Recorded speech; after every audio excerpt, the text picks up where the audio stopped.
Welcome to Within the Frame, where we bring the most pressing issues across the globe into focus. I'm Kim Mok-yeon. North Korea is once again raising concerns about its missile capabilities. Pyongyang has released footage of a newly upgraded solid fuel engine believed to be designed for intercontinental ballistic missiles.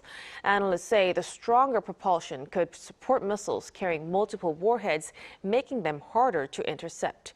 The timing is also drawing attention, coming as U.S. strategic focus remains on the Middle East. And North Korea has also stepped up activity near the Military Demarcation Line, while exchanges with China appear to be resuming. So with military tensions and diplomatic signals unfolding at the same time, what direction should South Korea's North Korea policy take going forward? For answers to this, we connect to Bruce Klinger, Senior Fellow at the Marine and Mike Mansfield Foundation. Good to see you. Good to see you, too. And also joining us is Brian Myers, Professor of Dongso University's Minsa College of Liberal Arts. Welcome to the program. It's great to be with you. So let's start right away. So first, North Korea, like I've said, has unveiled a new solid fuel engine believed to be designed for ICBMs. Dr. Klinger, how significant is this development? Well, any improvement in North Korea's missile or nuclear capabilities certainly cause for concern for the United States, the Republic of Korea, and Japan, because it indicates an increase in the military threat to all three countries. The size and thrust power of this rocket engine indicates that it is for an ICBM. But really, North Korea already has the capability of hitting the entire continental United States with an ICBM. They demonstrated that back in 2017 with 2 launches that could reach all of the U.S. And since then, they've tested yet more ICBMs, improved ICBMs, that improve the capability of being able to target the United States. And some of these have already been seen as large enough to carry multiple warheads, which then complicates the defense of the continental United States. So, of course, very significant threats coming from North Korea, which really aren't getting much attention by the United States government. But when we look at the broader context of this latest development, this announcement comes at a time when U.S. strategic attention is really heavily focused on the situation in the Middle East. So, Professor Myers, do you think North Korea is deliberately sending a message to Washington right now? Well, that's hard to say because North Korea does have a certain pattern of revealing or testing new technology whenever America is preoccupied with another part of the world. I guess the ICBM that Kim Jong-un launched 4 years ago, just a few weeks after Russia's invasion of Ukraine, is a perfect example. But on the other hand, I think this unveiling of the solid fuel engine had likely been planned before America initiated that war on Iran at the end of February. Remember that 5 years ago at the 8th Party Congress in Pyongyang, Kim Jong-un read off a list of the kind of weaponry and technology the country needed to acquire, and solid fuel strategic missiles were, of course, part of that list, meaning that solid fuel engines needed to be developed as well. So I think this engine would have likely been unveiled about now anyway. But really, you can say that every step forward in North Korea's nuclear development is meant to send 2 messages. One, a message to Washington that the armament program is unstoppable no matter how heavily the country is sanctioned. And then also a message to Kim's own people that their economic sacrifices are paying off in the form of greater security and growing stature on the international stage. I guess if timing was a factor, the latter message, the domestic message, may have been intended to reassure the North Korean people that they are safer from American attack than Iran turned out to be. So it looks like it's largely focused on a domestic situation in the regime. Now, if we look at the technical side of the latest development, analysts say the stronger propulsion could allow North Korea to carry multiple warheads on a single missile. Dr. Klinger, if that becomes operational, how much would that complicate missile defense? Well, we already think that North Korea has operational and deployed missiles, ICBMs, that can carry multiple warheads. We've seen that the Hwasong-17, which is liquid fuel, which was paraded and tested several times, already had that capability. And then the Hwasong-19 is similar or even larger. is a solid fuel, which enables it to be launched much quicker than the liquid fuel Hwasong-17. That also is assessed to have multiple warheads.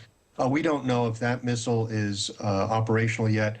And then this new rocket engine is likely for yet another ICBM called the Hwasong-20. So it does complicate U.S. defense of the continental homeland because we only have a limited number of ground-based interceptors based in Alaska and California, about 44. And the U.S. has indicated it would fire multiple interceptors, perhaps up to 3 or 4, against each incoming missile or warhead. We saw at a parade a few years ago that North Korea had paraded 16 ICBMs, 12 of which we thought had 3 or perhaps 4 warheads each. And if you do the math, it shows that already they had the capability just from the ICBMs paraded to perhaps overwhelm the interceptors that were designed to defend the United States. As North Korea continues to build and deploy those existing missiles and yet this new missile in work, it shows that North Korea could probably overwhelm the defense of the homeland, putting at risk American cities from nuclear attack. Mm-hmm. But if we just go beyond the military dimension, North Korea has also redefined inter-Korean relations as a relationship between two hostile states last week. What does that shift actually mean in practical terms for the future of inter-Korean relations, Professor Myers? Well, I'm a bit more optimistic about this than some people are because I think the rhetoric that we had before was in some ways worse. You know, you had the two Koreas promising to work towards some vague kind of confederation without anything being clearly defined. So the relationship was always fluid and unstable, and you had the regime in Pyongyang invoking the need for peaceful unification, which sounds nice to us, but in North Korea, that term always included the possibility of a violent uprising or a revolution here in the South that would precede unification. So the tension continued through all that nice unification rhetoric, as we saw from the deadly military clashes that characterized even the Sunshine Policy years. Now, of course, institutionalizing a bad relationship, saying, you don't like us, we don't like you, it's over, that's not necessarily ideal. But even institutionalization brings clarity and stability, I think, if nothing else.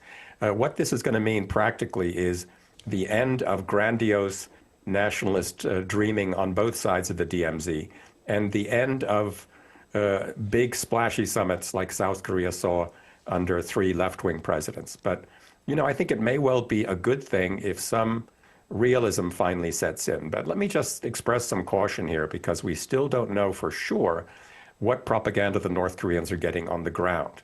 In the past, the domestic and external propaganda diverged a lot, and that might be the case here too. Mm-hmm. So it could fundamentally change the framework of inter-Korean relations. And then we're also seeing developments on the ground. South Korea's military says North Korea has deployed troops near the Military Demarcation Line and resumed border fortification work. Dr. Klinger, what kind of message do you think Pyongyang is sending with these kinds of moves? Well, it really is a resumption of a trend that we've seen since 2023, 2024, and 2025, when North Korea has increased the deployment of landmines and building additional fences. Now, whether it's to prevent further defections by North Korean soldiers into the south or to prevent South Korean invasion of the north, you know, it's really up for interpretation. But, you know, it really is a trend that we've seen the last several years. And North Korea, even in mid-2025, notified Seoul that it would be, you know, increasing this deployment of landmines and fencing and other defensive measures. You know, but it does show, as Brian pointed out, that it's really ending this talk of unification. North Korea formally rescinded its decades-long unification policy. It's defined the relationship between the Koreas as between two hostile nations. So it really has abandoned the concept that even previous North Korean leaders had of unification. So it's indicating that it really has no interest in talking with South Korea. It's firmly slammed the door on dialogue between the Koreas. And then any dialogue with the United States is highly conditional. It requires the U.S. to abandon any concept of denuclearization. Right, so it seems as though North Korea has clearly clarified its intention lately. But at the same time, there are signs of renewed exchanges between North Korea and China, with direct flights between Beijing and Pyongyang resuming for the first time in around 6 years. Professor Myers, how should we interpret the current trajectory of the Pyongyang-Beijing relationship? Well, in my opinion, the relationship was pretty good to begin with. I think Western media may have been playing up the disunity between the so-called authoritarian states, China, Russia, and North Korea, for propaganda purposes, perhaps as a reaction to signs of disunity inside NATO, when in fact those three countries have been getting along pretty well and are probably getting along better now as they close ranks and watch the war in the Middle East unfold.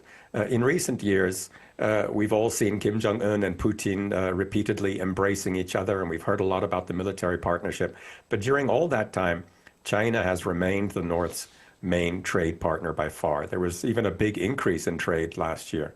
Where there has been an imbalance lately, I think, so where North Korea does appear to have been treating the Russians better than the Chinese, has been in the sector of tourism.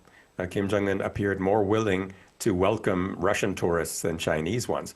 But that may be about to change because there are indications that mass Chinese tourism could resume this spring. I wouldn't want to read much more than that into these developments because, like the fortifications that Bruce just referred to, these are not sudden changes. Basically, they return the transport connections between North Korea and China back to pre-pandemic levels. So a partnership between North Korea and China and also Russia will have to have close tabs on those developments. But when you step back to the broader security picture, Dr. Klinger, North Korea is already believed to have missiles that are capable of reaching American mainland. But why do you think they're still continuing to push for more powerful engines and more advanced missile technology right now? Well, I'll be frank. I think it's puzzling. It seems very inefficient. One would think it's reflecting improvements in missile capability, and in many of the cases it does. Going from liquid fuel to solid fuel, which are more quickly deployed, which are harder for U.S. and South Korean forces to target because they don't need the lengthy hours-long fueling out in the field. And also if it's a larger weapon, then it can perhaps carry penetration aids or multiple warheads. But it seems to have, North Korea seems to have a lot of redundant missile programs.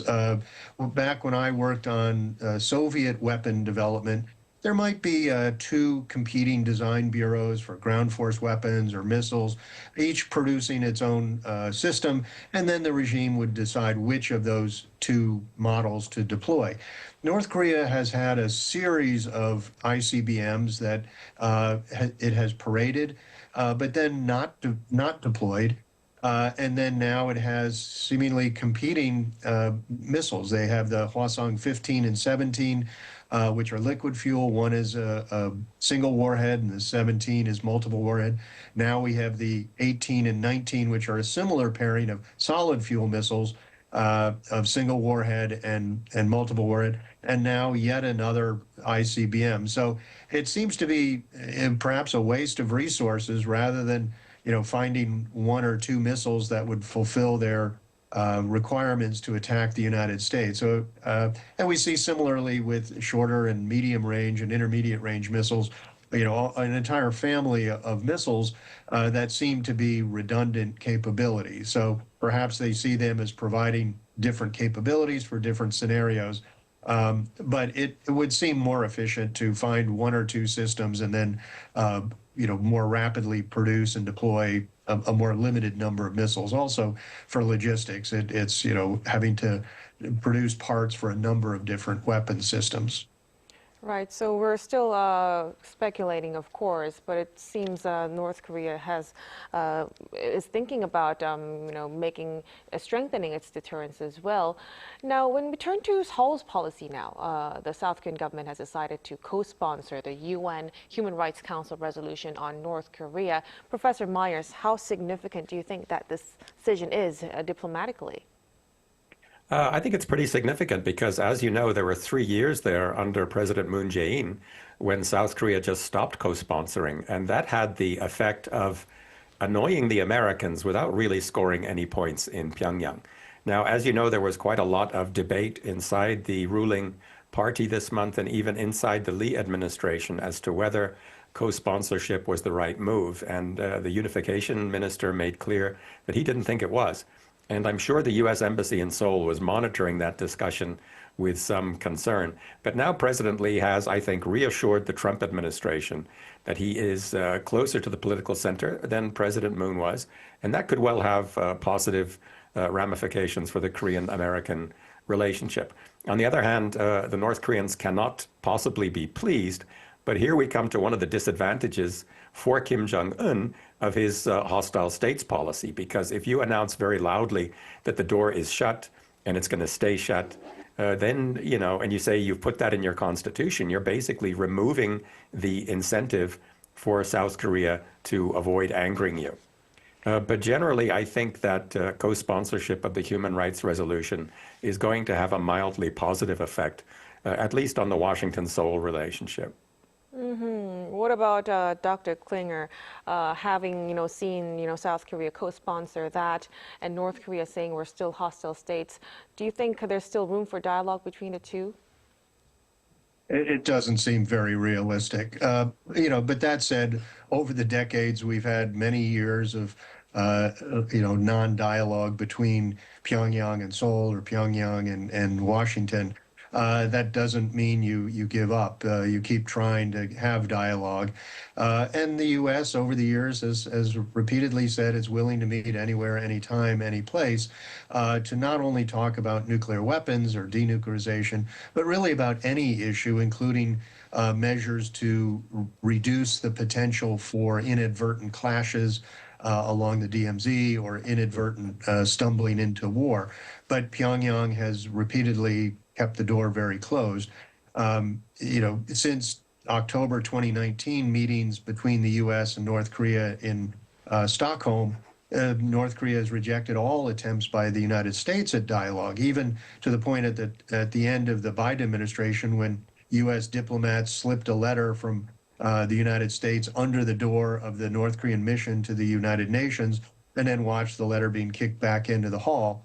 And then President Trump tried to deliver a letter, or U.S. officials, and that was rejected. So right now, the efforts at dialogue between Washington and Seoul and North Korea seem, closed. But that doesn't mean we shouldn't continue trying. But where I do disagree with some experts is I don't think we should offer yet more concessions just simply to try to get North Korea in the door. We've made a series of economic and military and political concessions over the years, all for naught. And so we should wait for North Korea to come back to some kind of dialogue before we try to offer yet more concessions. So having said that, the two hostile states and many more developments from North Korea's military capabilities, Professor Myers, what do you think South Korea, what kind of long-term strategy do you think South Korea should now be considering when it comes to inter-Korean policies? Well, that's another tough question because this has to be a really worrying time for South Korea. China is deriving some benefit from America's woes in the Middle East. North Korea probably feels emboldened by the strong resistance that the Iranians have put up, and with weaponry that is a lot less sophisticated even than Kim's conventional weapons. Whereas South Korea has seen its American ally just relocate THAAD launchers to the Middle East, and it sees the United States really failing to meet the expectations of just crushing military efficiency that many Koreans had when this war started. So my impression is that Koreans on the left and the right are feeling more insecure about this alliance than ever.